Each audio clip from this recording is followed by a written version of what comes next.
नमस्कार मित्रांनो, स्वागत आहे तुमचं आपली मराठी मीडिया चॅनलमध्ये। मित्रांनो, जुनी बालभारती इयत्ता 7वी 1995 या पुस्तकामधून मी तुमच्या आठवणीतला एक सुंदर धडा घेऊन आला आहे, ज्याचं नाव आहे डॉल्फिन। आठवतोय ना? तर या डॉल्फिन या धड्याचे लेखक आहे रमेश महाले। चला तर मी तुमच्यासाठी वाचतो डॉल्फिन।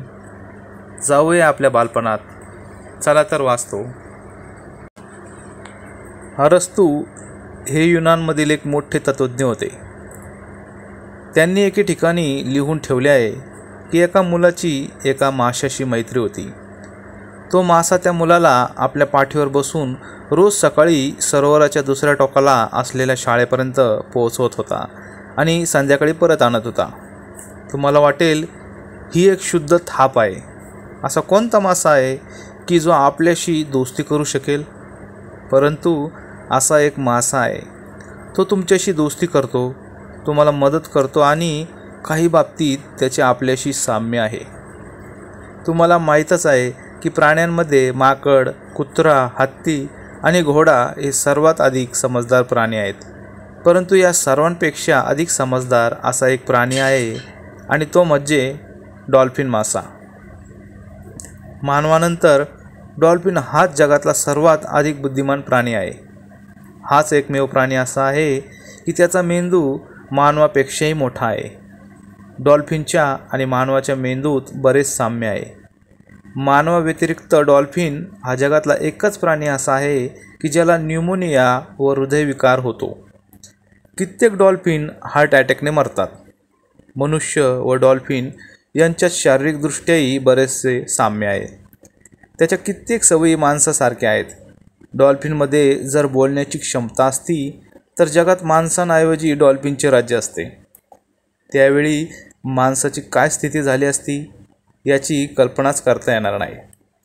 डॉल्फिन हा खोल समुद्रात राहणारा मासा आहे।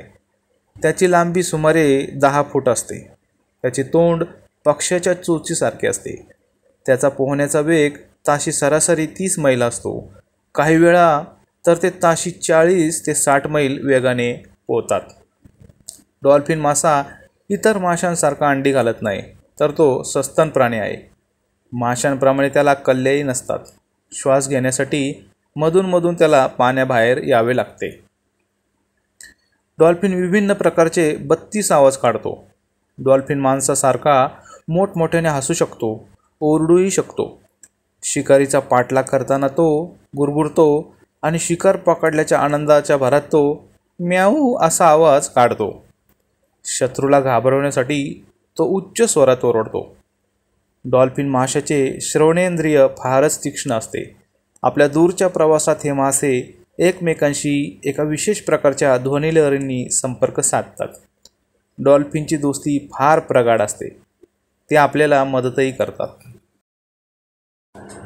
गेल्या शतकात एका डॉल्फिनने अनेक जहाजांना खडकांवर आपटण्यापासून वाचवले व त्यांना योग्य मार्गदर्शन केले। डॉल्फिनला माणसाबद्दल सहानुभूती वाटते। एकदा एक माणूस शार्कच्या तावडीत सापडला होता। शार्क मासे तर त्याचे तुकडे तुकडे करणार होते, परंतु तेवढ्यात तिथे काही डॉल्फिन आले आणि त्यातल्या एकाने माणसाला शार्कच्या तावडीतून सोडून आपल्या पाठीवर बसवले आणि वेगाने किनाऱ्याला पोहोचवले। मनुष्य त्या माशाच्या पाठीवरून उतरला, तेवढ्यात तो डॉल्फिन समुद्रात अदृश्य झाला। 1943 साली एक तरुणी पोहता पोहता खोल समुद्रात गेली। किनारा तिला दिसत नव्हता, त्यामुळे घाबरून ती बेशुद्ध पडली। जेव्हा ती शुद्धीवर आली तेव्हा ती किनाऱ्यावर होती, कारण एका डॉल्फिनने तिला बुडताना वाचवले आणि किनाऱ्यावर सुरक्षित पोहोचवले। डॉल्फिन इतके मांसाळे आहेत की ते आपल्याला न घाबरता अगदी जवळ येतात आणि निरनिराळ्या प्रकारचे खेळ खेळतात। आता डॉल्फिनचे खेळ सार्वजनिक प्रदर्शनात दाखवले जातात। ते निरनिराळ्या कसरती दाखवून प्रेक्षकांचे मनोरंजन करतात। डॉल्फिन माणसांबरोबर किती मिसळतात याचे हे एक उदाहरण आहे। एके दिवशी कृष्ण सागराच्या किनाऱ्यावरील अनापा शहरात समुद्र स्नान करणाऱ्या शेकडो लोकांची पर्वा न करता एक डॉल्फिन किनाऱ्यावर आला। लोकांनी त्याला उचलून कोळ्यांकडे दिला। त्याला त्यांनी समुद्रात सोडले, परंतु तो डॉल्फिन पाण्यातून पुन्हा किनाऱ्यावर आला. लोकांनी त्याला भीती दाखवण्याचा प्रयत्न केला, परंतु तरीही तो पुन्हा किनाऱ्यावर येतच होता. तेव्हा किनाऱ्यावरील रक्षकाचे लक्षात आले की या डॉल्फिनच्या शरीरातून रक्त येत आहे.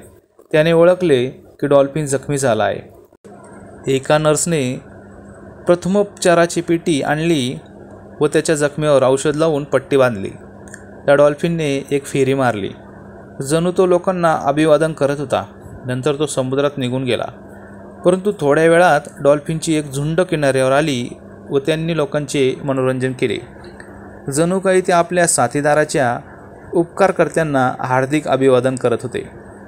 डॉल्फिन माशाचे एक वैशिष्ट्य म्हणजे ते आपल्यावर केलेले उपकार कधी विसरत नाही.